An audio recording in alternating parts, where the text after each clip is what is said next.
ये बिस्तर की सिलवटें, ये टूटी चूड़ी के टुकड़े, ये चप्पल, ये पायल, वो कमरे की खिड़की, खिड़की से आने वाले तूफान का शोर, और शोर के बीच है मौत की गहरी खामोशी। लेकिन मैं सिर्फ एक जिंदा लाश हूं। तुम्हें ओढ़ लेता हूं तो जिंदा हो जाता हूं।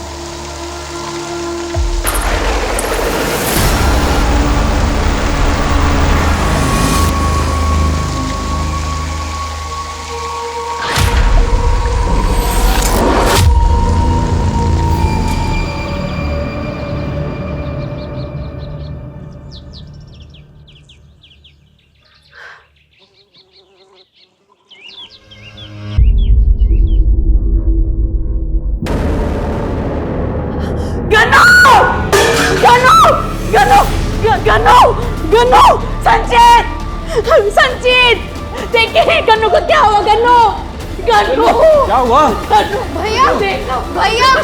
गन्नू! भैया! क्या हुआ गन्नू को? गन्नू! गन्नू! गन्नू!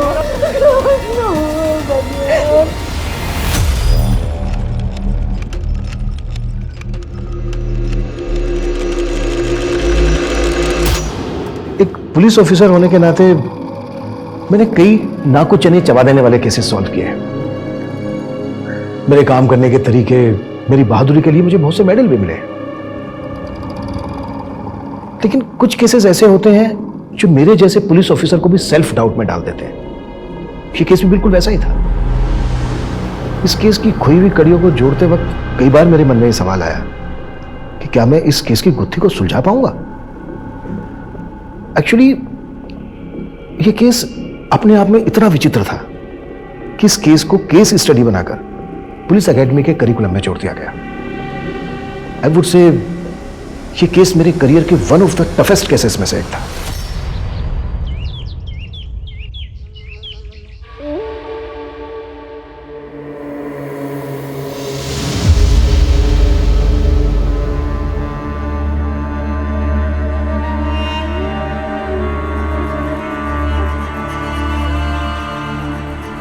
ये आपकी चाय।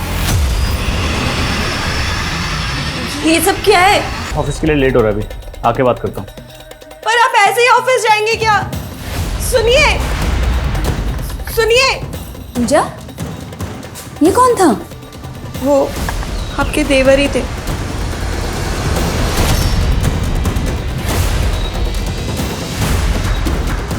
संचित भैया, आप ऐसे? संचित भैया!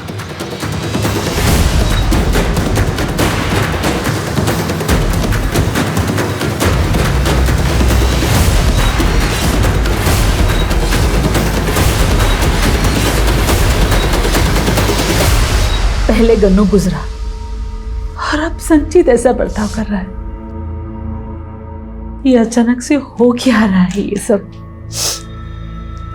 माँ जी, मैंने संचित जी को पहले भी हमारे कमरे में बिंदी लगाते हुए देखा था,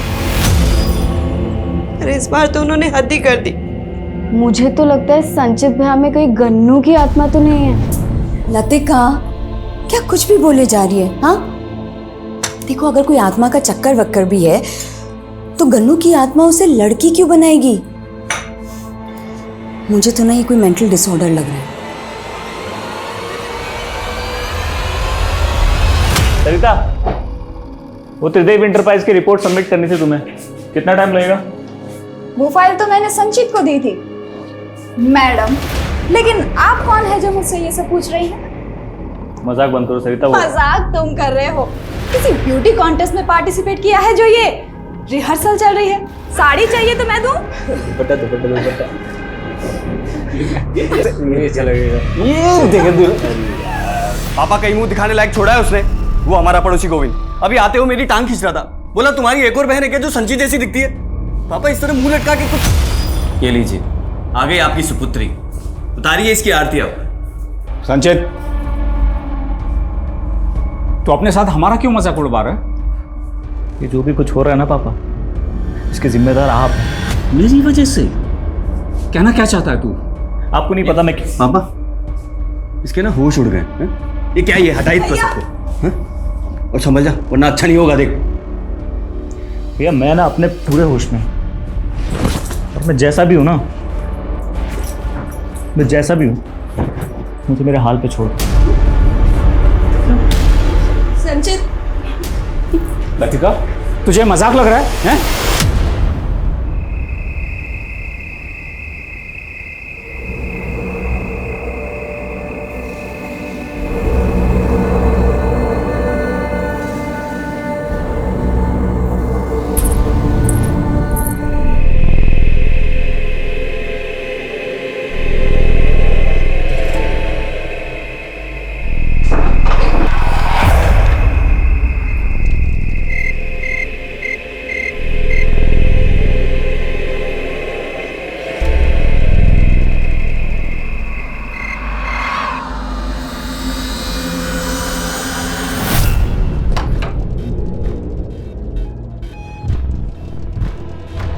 लतिका,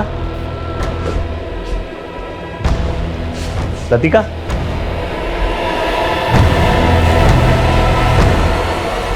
लतिका क्या कर रही हो तुम? लतिका, लतिका!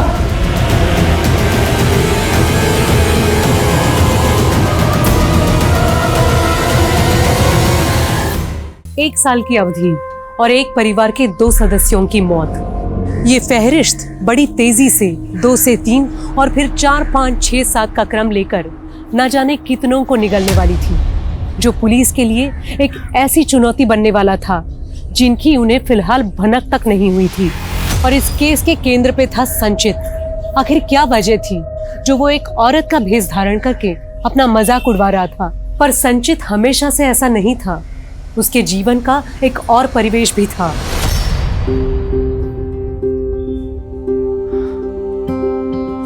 यार, एक तो कानपुर का ट्रैफिक इतना हो गया ना, सांस लेना मुश्किल कर रखा है। एक्सक्यूज मी, ऐसे कैसे चेप हो रहे हो? क्या मैं आपको जानती हूँ? सॉरी यार, मैं थोड़ा लेट हो गया, बट मैंने ट्राई किया था आने की। मेरी बात सुन, एक मिनट बैठ। इतना गुस्सा क्यों करती है यार? मैं तुम्हारे लिए स्पेशल गिफ्ट लाया हूँ। तुम्हें क्या लगता है ये गिफ्ट देकर तुम मुझे मना लोगे?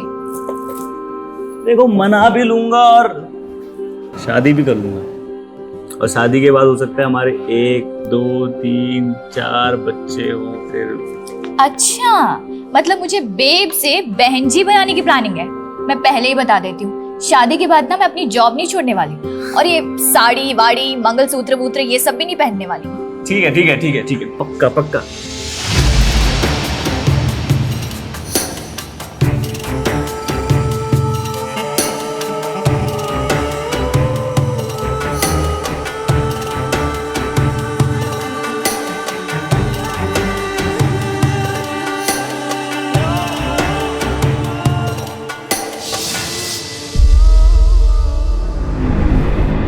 आपको कुछ बोलने का फायदा तो नहीं है, लेकिन मैं जानता हूँ पूजा,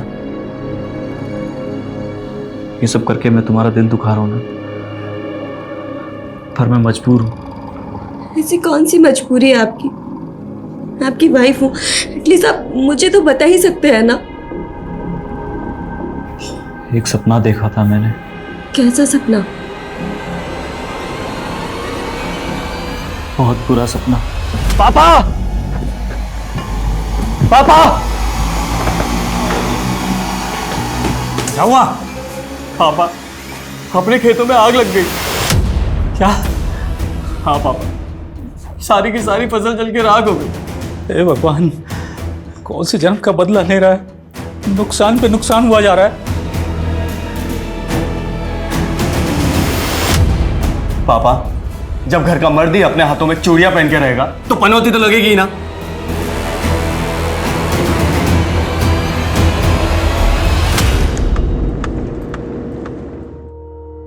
जब भी मेरा नए थाने में ट्रांसफर होता है तो पेंडिंग केसों की फाइलों का एक बड़ा सा पुलिंदा मिलता है। थैंक गॉड इस थाने में मुझे कोई भी पेंडिंग केस नहीं मिला। क्या हुआ कुमार, राइट क्यों ले लिया? सर, उस रास्ते से जाना ठीक नहीं, कहते हैं माँ चुड़ैल का साया। ये क्या बकवास कर रहा है? सर दरअसल बात यह है कि इस इलाके में पिछले कई दिनों में कई मौतें हुई हैं। और सर एक परिवार के तो 2 मेंबर्स की एक के बाद एक मौत हुई।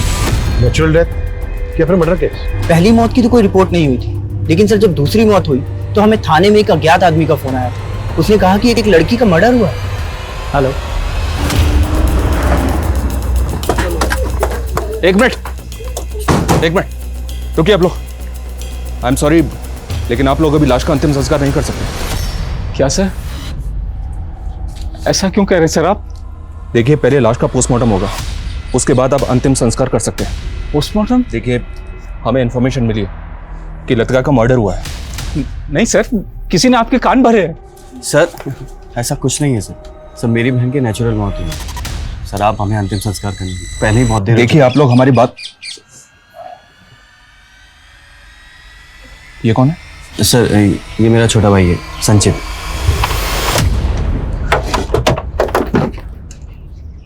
सर उस घर में सब कुछ अजीब। लतिका का भाई संचित काफी लंबे टाइम से औरत के भेष में रहा। लतिका का पोस्टमार्टम हुआ था? जी सर, लेकिन सर पोस्टमार्टम रिपोर्ट में भी यही आया था कि उसकी सडन डेथ हार्ट अटैक के कारण हुई, जिस वजह से यहाँ पे अफवाह फैल गई कि उसने किसी चुड़ैल को देखा होगा। What nonsense. अच्छा, लतिका के भाई के बारे में क्या बता रहे थे तुम? ये औरतों के भेष में रहता है? क्या है ये सब? क्या पहना है ये? मैं नहीं जानता तुम ये सब क्यों कर रहे हो और क्यों अपना मजाक उड़वा रहे हो, पर तुम्हारी वजह से मेरे ऑफिस का माहौल बिगड़ रहा है। सर ये मेरी मजबूरी है। आप ही बताइए सर, आपने मेरे काम में कभी कोई कमी देखी है? सर मेरा पहनावा मेरी पर्सनल चॉइस है, लेकिन सर मैंने इस ऑफिस में हमेशा दिल लगाकर काम किया है। इसीलिए मैंने तुम्हारा पिछला ट्रैक रिकॉर्ड देखते हुए तुम्हें 15 दिन का टाइम और दिया है, ताकि तुम पहले की तरह नॉर्मल होकर के ऑफिस में आ सको। और अगर नहीं आ पाए ना तो आई एम सॉरी, मुझे तुम्हें जॉब से निकालना पड़ेगा। जी सर।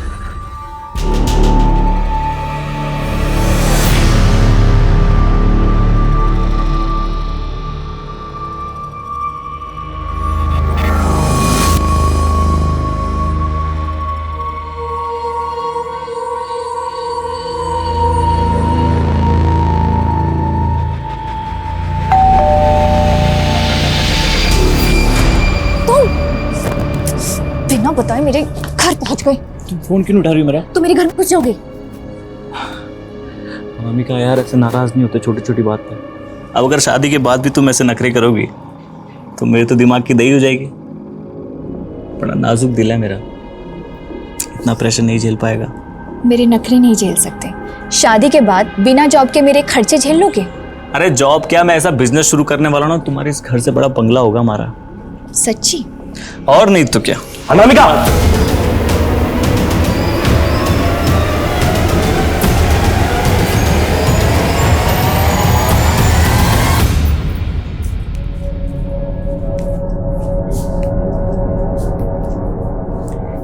नमस्ते चाची। ठीक हो? मेरी खबर मत ले, पहले तू अपनी खबर दे। 1 हफ्ते की छुट्टी मांग के गई थी तू, 1 महीने के बाद आ रही है तू। देखो चाची जी, बुरा मत मानना, लेकिन जब से सुना लतिका दीदी ने चुड़ैल देखी थी तब से डर सा बैठ गया था। लेकिन अब पेट तो पालना ही है, इसीलिए आ गई। अच्छा वो आपको याद है ना मेरी तनख्वाह भी बकाया है? हैं? हाँ हाँ हाँ, याद है मुझे। जा मेरा पूजा घर साफ कर दे पहले। ठीक। अरे जया, तुम आ गई? हाँ दीदी। वो कीर्ति भाभी नहीं दिखाई दे रही? बाहर गई है वो, तू अपना काम कर।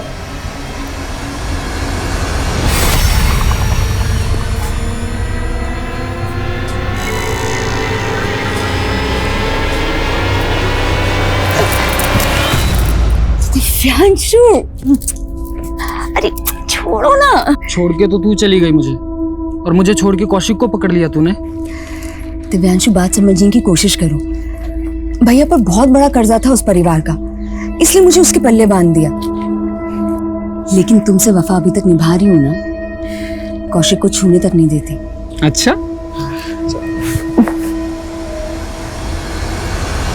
अरे यहाँ इतना खून कैसे भाई? फिर से कोई मौत हुई क्या? अरे हाँ भाई हाँ, यहाँ पे मेरा मुर्गा मरा हुआ मिला है। हाँ मतलब वो चुड़ैल जानवरों को भी नहीं बख्श रही। अरे हर दिन इस घर में कुछ ना कुछ कांड होता रहता है, पता नहीं ये चुड़ैल किस किस को मारेगी। क्या हो रहा है यहाँ? अरे वो कोई और चुड़ैल नहीं, इसी का बेटा है। बहुत हो गया तुम लोगों का, सारे इलाके में दहशत फैला रखी है। निकलो वरना यहाँ से। तू हमें हमारे घर से निकालेगा? अरे मैं तुम सब पर तेल निकाल दूंगा। क्या बकवास कर रहा है तू? अरे मुर्गा खोया है मैंने, मुर्गा छोड़ूंगा नहीं ये। और इससे पहले कि ये किसी और को मार डाले, चल निकल, चल बाहर चल। छोड़ूंगा नहीं मैं किसी को भी, बेटे बेटी तक पहुंचा दूंगा। ठीक है, जो करना है कर, देख लूंगा एक एक को। हाँ देख लेना। देख रहा है क्या माहौल बन गया तेरी वजह से? पापा मेरी वजह से बचे हैं सब लोग, वरना सबके सब मर जाते हैं। क्या बकवास कर? कौशिक, साला तू अपने आप को समझता क्या है बे? पापा जी आज इसका भूत मैं निकालूंगा। इतना मत मार बेचारे को। बस बस बहुत होली ममता। कौशिक रस्सी लेके आप बांध इसको। कौशिक ना ये बाहर जाएगा ना ये तमाशा होगा। पापा बैठ जाओ चुपचाप। भैया को समझाओ। पापा भैया भैया भैया को मना कीजिए। अब तेरे सर से भूत उतरेगा तभी तुझे खोलेंगे। निकाल इसका सब ये सजने संवरने का सामान निकाल, उतार। भैया नहीं, निकाल सब। भैया प्लीज भैया मत करो। बैठे रहने दो इसको यहीं पे। चलो सब। पापा नहीं, पापा प्लीज, पापा बात सुनो मेरी, कुछ गलत हो जाएगा। यहीं बैठे रहना प्लीज भैया। चलो सब लोग चलो। पापा प्लीज, पापा कोई इसको नहीं हाथ लगाएगा। अरे उस मोहल्ले की रोज की कहानी है, अगर कोई खून खराबा नहीं हुआ तो जाने दे, वैसे भी वहाँ का रोज का काम है ये।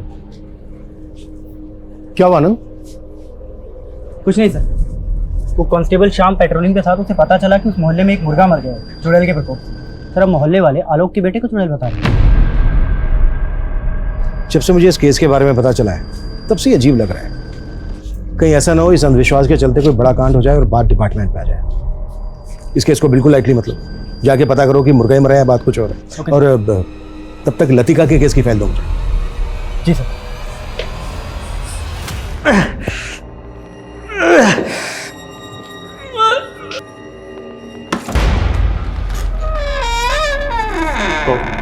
कौन है? कौन है?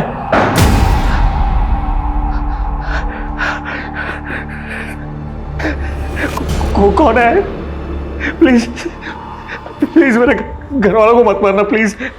जो तुम बोलोगे वो करूंगा मैं। प्लीज प्लीज प्लीज प्लीज मुझे छोड़ दो प्लीज, कुछ मत करना please please please.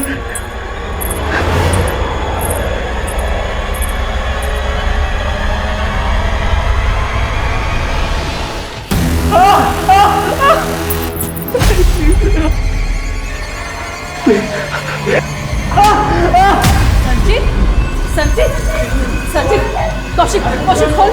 Sanjeet, Sanjeet, खोल ना कौशिक। देखिए नहीं क्या हो गया। जो दवाई लिखी है वो आप दे दीजिए, मैं चलता हूँ। तुझे कौन ऐसा खरोच के चला गया? वही वो आत्मा है माँ।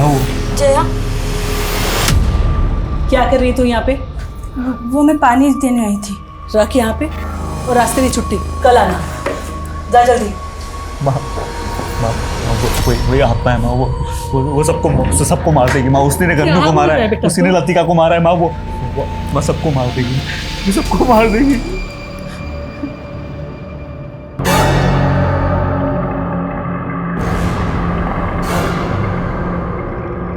ओ मैडम, कहाँ नजरें चुरा के भाग रही हो मुझसे? अब मुझसे क्या फायदा है तुझे? वो लतिका तो ऊपर पहुंच गई ना, अब आगे कोई काम नहीं करने वाली मैं तेरा। हाँ सुन, तुझसे कुछ करवाना भी नहीं है, ठीक है? मेरे पैसे निकाल। कौन सा पैसा? चल हट। ओ मेरे पैसे दे, ज्यादा चर्बी चढ़ गई है तेरे को। हाँ चलिए सोने की चैन निकाल, कानों की भी निकाल। हाँ। मैंने लतिका की केस फाइल पढ़ी। जिस रात लतिका की मौत हुई थी उसके अगले दिन से ही घर की मेड जया ने काम पे आना बंद कर दिया। जी हाँ सर, फैमिली ने बताया था कि वो छुट्टी लेकर गाँव गई थी। मैंने जैसे फ़ोन पे बात की थी, उसने कंफर्म किया कि वो छुट्टी लेकर ही गाँव गई थी, वो गायब नहीं हुई थी। फिर लतिका की पोस्टमार्टम रिपोर्ट आने के बाद किसी पे शक करने की कोई गुंजाइश ही नहीं बची।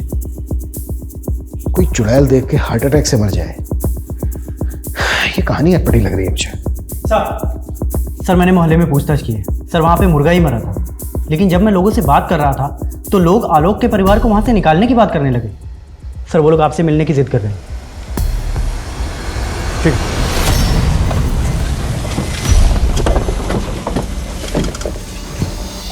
प्रणाम करता हूँ भैया।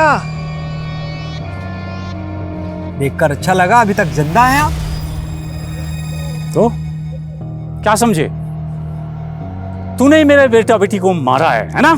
तो साबित करके दिखाइए। देख, मेरा सगा भाई है, इसीलिए चुप बैठा हूं, वरना तो बड़े भाई होने का फर्ज निभाइए ना।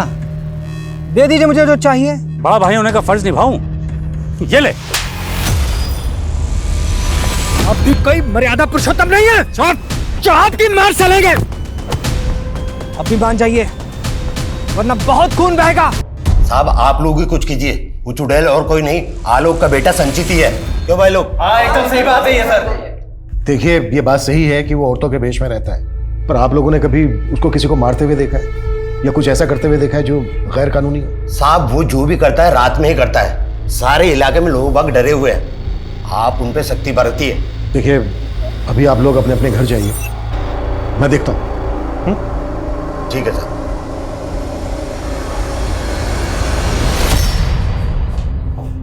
पापा पानी लीजिए। पापा किसने किया ये? पापा आप बता क्यों नहीं रहे किसने किया ये? शुक्र मनाओ कि जान बच गई, उस आत्मा को कंट्रोल कर लिया मैंने। तू अपनी बकवास बंद कर। कौशिक इसको ले जा किसी दिमाग के डॉक्टर के पास। आपको बात मानो मेरी।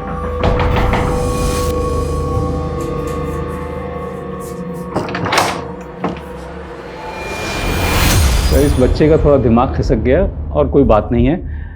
आप भी सर मोहल्ले वालों की बातें सुन करके भूत चुड़ैल पे विश्वास कर रहे हैं। देखिए, मैं तो इन बातों पे बिल्कुल विश्वास नहीं करता हूँ। ठीक है, हटिए हटिए पीछे हटिए।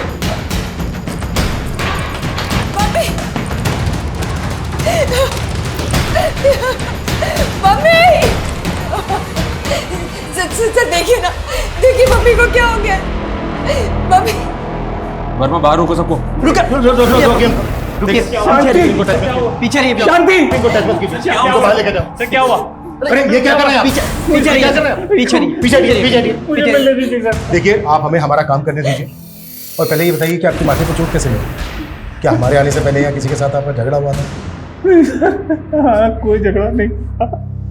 मेरी बीवी है सर, मुझे देखिए आप अंदर नहीं जा सकते अभी। अरे संभालिए इनको। बॉडी पे कोई एक्सटर्नल इंजरी नहीं है, लेकिन परिवार में तीसरी मौत है जो भूल लतिका के केस में हुई, वो इस केस में नहीं होनी चाहिए। तो सर आप मान रहे हैं कि ये मर्डर है? हमारे यहाँ रहते हुए लाश मिली, हम इसको बिल्कुल लाइटली नहीं ले सकते। पापा! पापा! नहीं सर, मैं भी पहले किसी भूत पे भरोसा नहीं करता था। I am a well educated man, I have done MBA। लेकिन ऐसा क्या हुआ जो तुमने इस तरह से जनाना भेष में रहना शुरू कर दिया?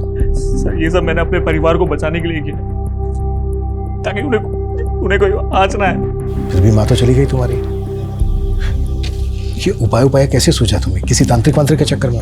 कोई तांत्रिक वांत्रिक नहीं है सर, आप लोग समझ क्यों नहीं रहे? मैं सिर्फ अपने घर वालों को बचाना चाहता था सर।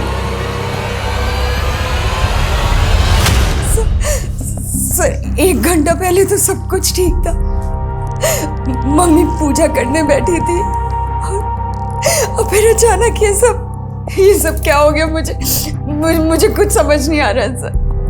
आपके घर में जो मेड काम करती है वो कहाँ है? जया सर, जब मम्मी पूजा करने बैठी थी, जया तो तभी चली गई थी।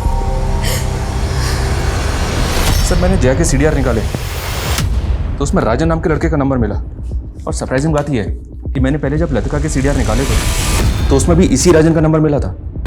है कौन ये राजन? ये लतिका का कॉलेज का दोस्त है सर। लतिका की मौत के वक्त मैंने इससे भी इंक्वायरी की थी। लतिका की मौत से पहले आखिरी बात तुम्हारी हुई थी ना लतिका के साथ? हाँ सर। इसने कहा था कि लतिका के साथ इसका अफेयर चल रहा है, लेकिन सर लतिका की पोस्टमार्टम रिपोर्ट में मर्डर का फाउल प्ले तो मिला ही नहीं था। लेकिन लतिका के घर की मेल लतिका के बॉयफ्रेंड के टच में क्यों थी? इन सब सवालों को जोड़ने की कोशिश नहीं की तुमने? नहीं, पोस्टमार्टम रिपोर्ट चाहे कुछ भी थी, पर इन सवालों को कैसे नजरअंदाज कर गए? बुलाओ जया को और राजन को भी। अरे अभी माँ जी की मौत हुई है और तुम कह रहे हो कि तुमसे मिलने आ जाओ। अभी कैसे निकल सकती हूँ मैं? देख बहुत घुमा रही है तू मुझे। ये कांड होने से पहले ही भाग आना था ना वहां से। अपनी अक्ल लगाना बंद करो। अगर मैं भी घर से भागी ना तो पूरा शक मुझ पे आ जाएगा, समझते क्यों? हाँ अच्छा ठीक है देख लेना। हाँ ठीक है। अच्छा किससे बात कर रही थी? भाई से। मेरे भाई को ना माँ जी की मौत का सुन के बहुत बड़ा धक्का लगा है, पर वो अभी कोलकाता में है ना, तो आ नहीं सकता।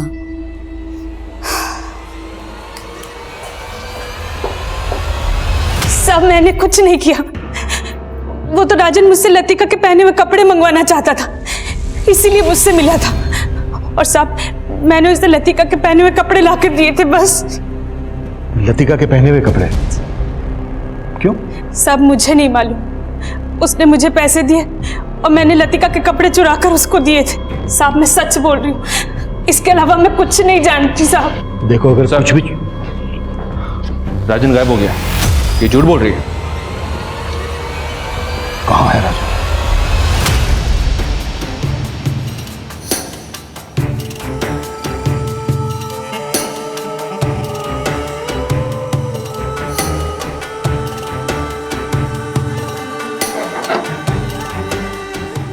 कहाँ है मेरी बेटी? अंकल मेरी बेटी कहाँ है? अंकल अनामिका, तुम लोग अंदर देखो। हेलो अनामिका, आ जाओ तुम लोग। हेलो अंकल मेरी बात सुनिए। अंकल आप बहुत गुस्सा कर रहे हो। अंकल आप एक मिनट बैठ के मैं तुझे अपनी नाक नहीं कटवाने दूंगा। नहीं रही तो चढ़ के साथ एक बात आप मार दो। गुस्सा करो।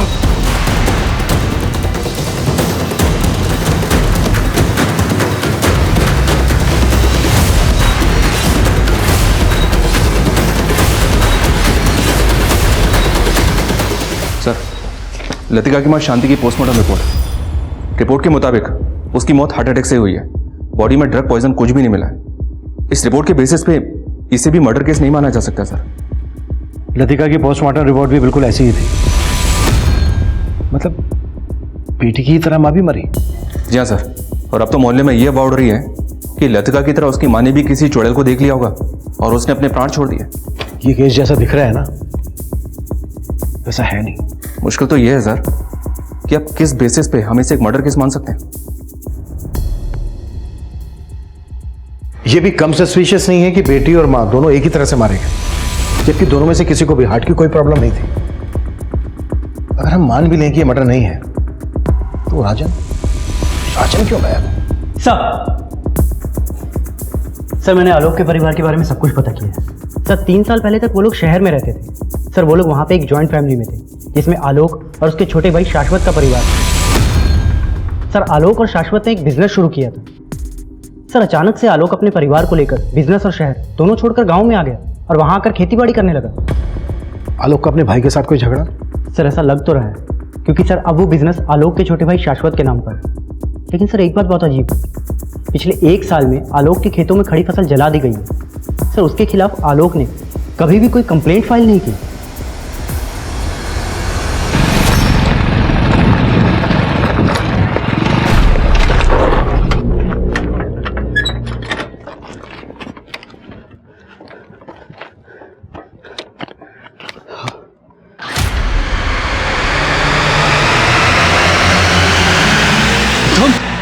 आलोक के छोटे भाई के बारे में सब कुछ पता करो, और आलोक से भी मिलना होगा।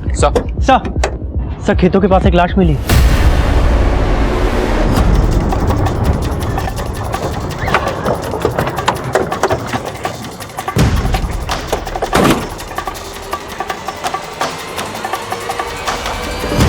इसके पेट को बुरी तरह से नोच के फाड़ा गया सर। आसपास काफी जंगली एरिया, हो सकता है किसी जंगली जानवर नहीं। कोई जानवर नहीं, बल्कि हमें भटकाने की चाल भी आ सकती है। ये आलोक के घर में चौथी मौत है। ये कोई बड़ा क्लिप है।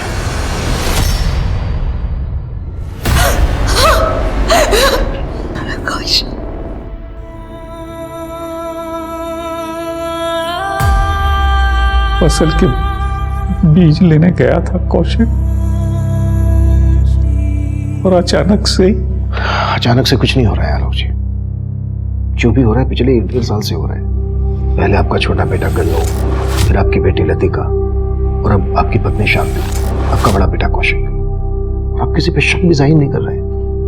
गम्मू, लतिका और शांति की मौत में तो शक करने जैसा था, क्योंकि वो घर में रहते हुए ही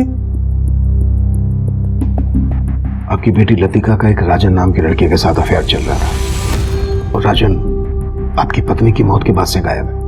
नहीं, मेरी बेटी लतिका का किसी लड़के से। आलोक जी, क्यों आके मुंदे बैठे हैं आप? कहीं ऐसा तो नहीं है कि आप जानते हैं कि ये सब जो हो रहा है वो आपका मछला बेटा संचित कर रहा है, आप उसको बचाने की कोशिश कर रहे हैं? नहीं नहीं, ऐसा नहीं है सर। और आपका छोटा भाई साशु, उसके साथ तो आपका झगड़ा भी हुआ, उस पर भी शक नहीं है आपको? पहले नहीं था, लेकिन अब ख्याल आ रहा है कि शायद उसने ही कौशिक को, जबकि उसने जालसाजी से मेरा पूरा व्यापार हड़प लिया। आपका बेटा संचित किसकी आत्मा की बात करता है ये तो पता होगा आपको? मुझे नहीं मालूम साहब, पता नहीं उसे क्या हो गया। देखिए आलोक जी, अगर आप हमें नहीं बताएंगे तो हमें संचित से हमारे तरीके से उठवाना पड़ेगा। सर आप मेरी बात सुनिए सर, आप बेफिजूल उठा के लाए सर। संचित देख, जो भी पूछना तेरे से सच सच बोलना, नहीं तो ऐसी रास लीला रचेगी तेरे साथ, तेरे हाथ पैर सब टूट जाएंगे। सर मार दो मुझे, एक काम करो सर, मार दो मुझे, वैसे भी उस आत्मा ने मुझे छोड़ना नहीं है। कौन आत्मा? कोई नहीं। कौन आत्मा? धीरे सर, वो सुन लेगी सर। सर मुझे ना एक आत्मा दिखती है, उसने मुझसे कहा है अगर मैं ऐसे तैयार होकर नहीं घूमूंगा ना तो वो सबको मार देगी सर। पर तू तो ऐसे तैयार होकर बहुत दिनों से घूम रहा है, फिर भी एक के बाद एक मर रहे हैं ना तेरे परिवार में लोग। कहीं ऐसा तो नहीं है कि तू ही मार रहा है सबको? मैं क्यों मारूंगा सर? मैंने नहीं मारा सर, भूल हो जाती है कभी कभी सर। कैसी भूल? सर जैसे सर मैं तैयार होने में यह अंगूठी पहनना भूल गया, या ये कान का पहनना भूल गया, या सर, लेकिन अब सर मुझे सब याद रहता है सर। मैं अभी सब सेफ है सर, अभी कोई नहीं मरेगा।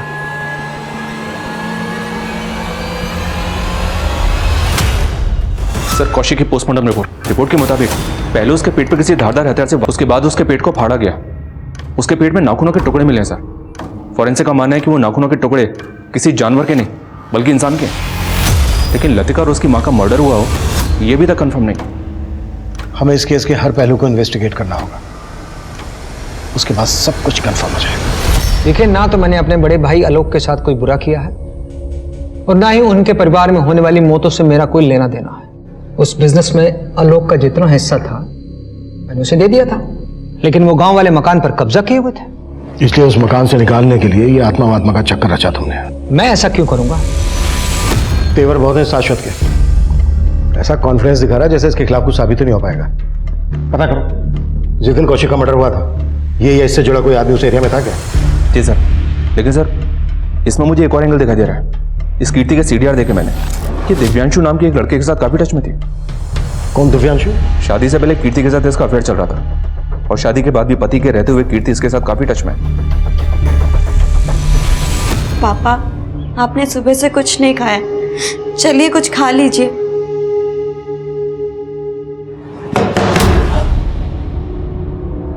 जी कीर्ति कहाँ है? उसे बुलाइए, बड़े साहब ने बुलाया।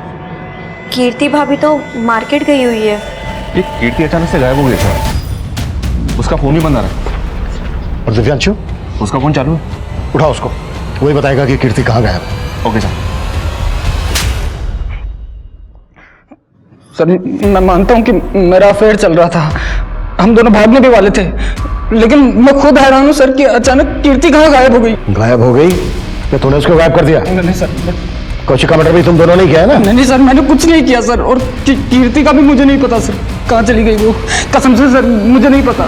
दिव्यांशु से लेकर कीर्ति के मायके और उनसे जुड़े हर इंसान को पुलिस खंगाल चुकी थी, लेकिन कीर्ति के गायब होने का रहस्य पता ही नहीं चल रहा था। वहीं लतिका के बॉयफ्रेंड राजन के गायब होने की पहेली भी पुलिस को उलझा रही थी। आलोक का भाई शाश्वत भी प्राइम सस्पेक्ट था, लेकिन एक के बाद एक हो रहे इन कत्लों का राज और भी गहरा होता जा रहा था। अफवाहें और भी गर्म होती जा रही थी कि ये कत्ल कोई इंसान नहीं, कोई आत्मा कर रही थी।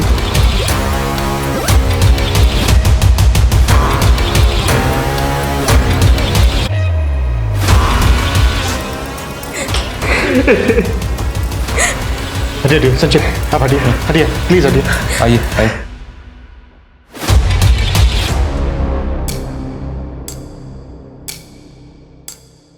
सर पापा रात भर रोते रहे, उन्होंने रात को खाना भी नहीं खाया। जब सुबह मैं चाय देने आई तो मैंने देखा, मैंने कभी सपने में भी नहीं सोचा था कि पापा जहर खा लेंगे। तो तुम ये क्लियर कर रही हो कि हत्या नहीं बल्कि आत्महत्या है? कहीं ऐसा तो नहीं है कि तुम अपने पति को बचाने की कोशिश कर रहे हो? नहीं सर, कोई नहीं बचेगा,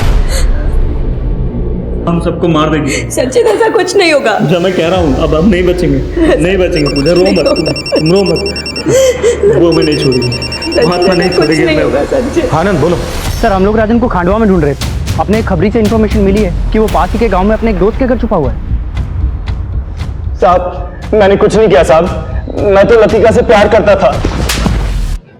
फिर लतिका के कपड़ों के साथ कौन सी हवस पूरी कर रहा था? वो कपड़े तो मैंने इसलिए हासिल किए थे ताकि लतिका को हासिल कर सकूं। उसने मेरे से ब्रेकअप किया था साहब। फिर एक दिन मैंने इंटरनेट पे वशीकरण विधा के बारे में पढ़ा। उसमें लिखा था कि आप किसी के कपड़ों से उसको वशीभूत कर सकते हो। और वो वशीभूत नहीं हुई तो मार दिया उसको, और उसके बाद उसके घर वालों को भी? नहीं साहब, मैंने किसी को नहीं मारा। ये राजन संजीत से कम अजीब नहीं है। पता करो राजन का किसी तांत्रिक वांत्रिक से कोई चक्कर है? Okay sir. सर ये आलू की पोस्टमार्टम रिपोर्ट के मुताबिक उसकी मौत जहर खाने से ही हुई है। अब ये जहर उसने खुद खाया या किसी ने उसे जबरदस्ती खिलाया, बस ये कंफर्म नहीं। उस वक्त घर में सिर्फ दो लोग थे, संचित और पूजा। ये काम इन दोनों ने किया होगा या फिर कोई बाहर से आया? अभी तक की इंक्वायरी में वहाँ किसी संदिग्ध के देखे जाने की इन्फॉर्मेशन नहीं मिली है सर, पर मैंने संचित के बारे में पता किया। आलोक जब शहर में रहता था तो संचित उनके साथ नहीं रहता था। संचित कानपुर में पढ़ाई कर रहा था, और जब वो गांव में आया तो पूजा के साथ उसकी शादी हो गई। पूजा के परिवार वाले कहाँ हैं? इतना कुछ हो गया, उसके मायके से कोई आया ही नहीं? सर पूजा का परिवार नहीं है, वो अनाथ है, उसने मुझे बताया था। पूजा अनाथ है तो संचित की जिंदगी में कैसे है? इससे भी ज्यादा चौंकाने वाली बात तो यह सर कि मैंने संचित के बारे में उसके कानपुर के दोस्तों से पता किया था। संचित का कानपुर की रहने वाली एक लड़की के साथ अफेयर चल रहा था, अनामिका नाम है उसका, और इन दोनों ने अनामिका के पिता के खिलाफ जाके शादी भी की थी। मतलब पूजा संचित की दूसरी वाइफ है, तो उसकी पहली वाइफ अनामिका कहाँ है? ये तूने अच्छा नहीं किया बेटी। उस लड़के के चक्कर में अपने बाप को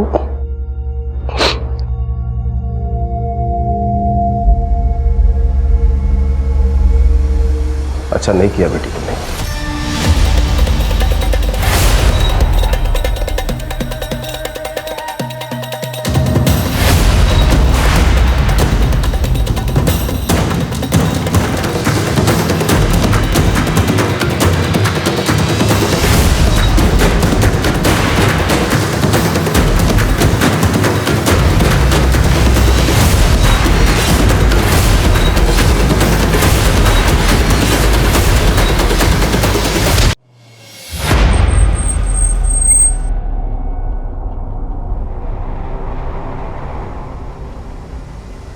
हमें पूजा नाम की लड़की के बारे में आपसे कुछ जानकारी चाहिए, जो आपके इसी अनाथ आश्रम में पली बड़ी है। ये है पूजा। जी ये पूजा यहीं पली बड़ी है, लेकिन इसकी मौत तो काफी पहले हो गई थी सर। मौत? ऐसा कैसे हो सकता है? ये पूजा पिछले 3 साल से संचित नाम के आदमी की वाइफ बनकर रह रही है। ये कैसे हो सकता है सर? इसकी मौत तो एक एक्सीडेंट में 3 साल पहले हो गई थी।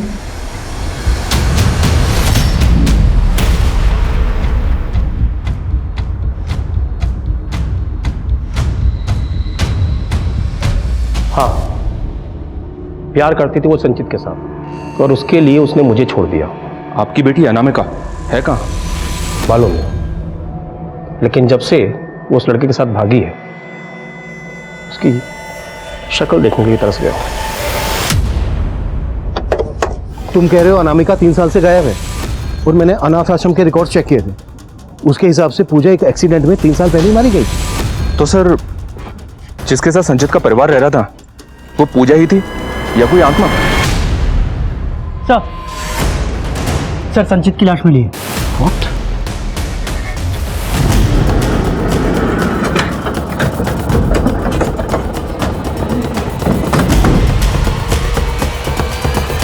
कि उसकी बीवी पूजा कोई इंसान नहीं बल्कि एक आत्मा थी।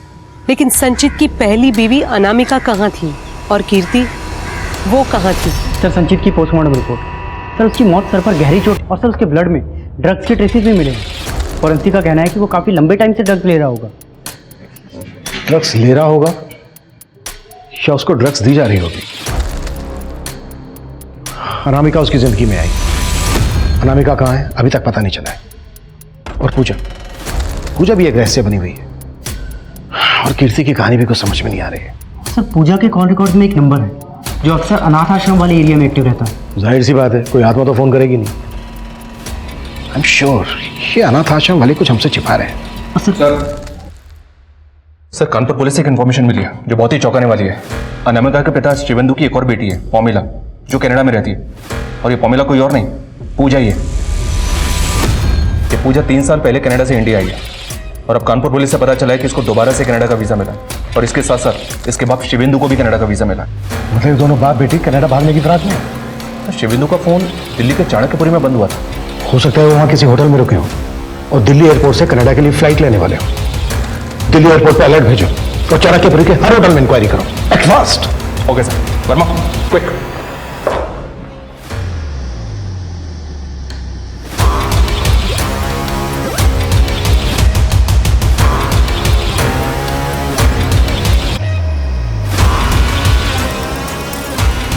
सर दोनों बाप बेटी ब्लू स्टार होटल में रुके थे। थोड़ी देर पहले होटल की कैब से निकले। कैब में जीपीआरएस है सर।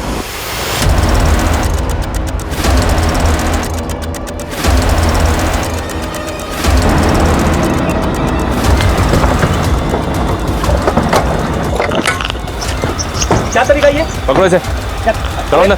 कौन है? पूजा उर्फ पलोमा दास तुम्हारे अनाथ आश्रम की डायरेक्टर से मिले हैं। बताया उसने कैसे उसने तुम्हें पूजा की पहचान की? क्या लगा तुम्हें तुम्हारी आत्मा वाली बात पर हम विश्वास कर लेंगे? तुम मुझे अंदर करवाना चाहती हो क्या? ऐसा कुछ नहीं होगा, सोच लो, माला माल हो जाओगी। तुम्हारी तरह तुम्हारी बहन अनामिका वो भी संचित की पत्नी थी, लेकिन एक धोखा दिया था संचित ने उसे। अनामिका से शादी की और फिर उसे छोड़कर चला गया। अनामिका मेरी बात समझने की कोशिश करो यार। एक तो तुम छोटी छोटी बात पे गुस्सा हो जाती हो।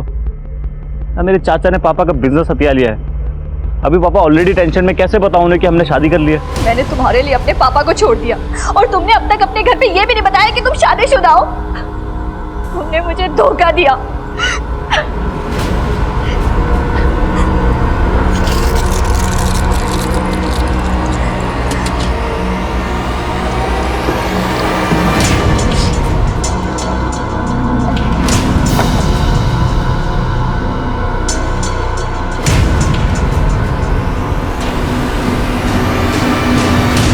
अनामिका ने मुझे कई बार फोन पर बताया था कि संचित उसे धोखा दे रहा था।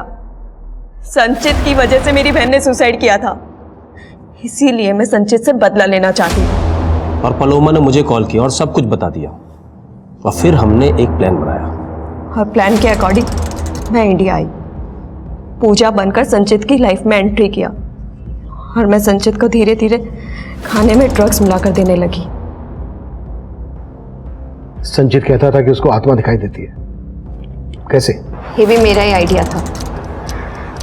मैंने एक करतब करने वाली लड़की को हायर किया था। करतब करने वाली लड़की? हाँ, क्योंकि मुझे एक ऐसी लड़की चाहिए थी जो फुर्ती से जंप करके एक जगह से दूसरी जगह जा सके और संचित को लगे कि अनामिका की आत्मा है।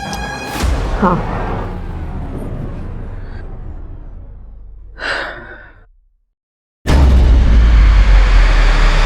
पूजा पूजा पूजा यहाँ देखो, ये यहाँ पे खड़ी है एक।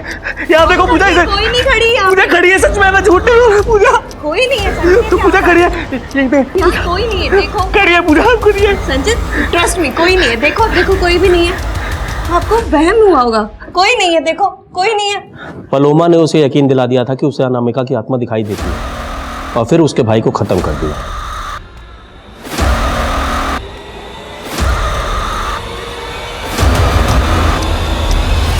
कन्नू मरा तो झूठी अनामिका की आत्मा का साया संचित से कहने लगा कि अगर वो औरत बनकर रहेगा तो वो और उसकी फैमिली मरेंगे नहीं, जिंदा रहेंगे।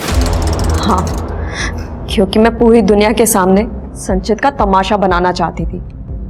उसकी पूरी फैमिली को खत्म करके उसे पूरी तरह बर्बाद कर देना चाहती थी।